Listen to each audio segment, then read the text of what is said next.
ఇంట్లో కూడా చెప్పులేసుకుని తిరుగుతున్నారా? పచ్చటి గడ్డి మీద కూడా ప్లాస్టిక్ చెప్పులతోనే నడుస్తున్నారా? ఆగండి బ్రో, ఆ చెప్పులు మీ బాడీని నేల తల్లి నుంచి ఎలా డిస్కనెక్ట్ చేస్తున్నాయో తెలిస్తే షాక్ అవుతారు. మరి మన బాడీ ఒక ఎలక్ట్రిక్ మిషన్ బ్రో. మనలో ఉండే నెగిటివ్ ఎనర్జీ బయటికి వెళ్ళాలన్నా, భూమిలో ఉండే కీ పవర్ మనకు అందాలన్నా మనం భూమిని తాకాలి. దీన్నే గ్రౌండింగ్ అని, ఎర్తింగ్ అంటారు.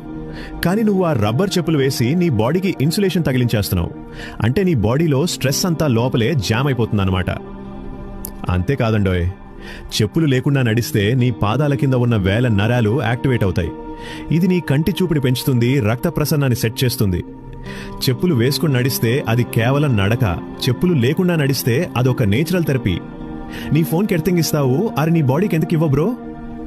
లాజిక్ మిస్ అవ్వకండి బ్రో. రోజు కనీసం 15 నిమిషాలు చెప్పులు లేకుండా నడవండి, ఆ కిక్కే వేరు.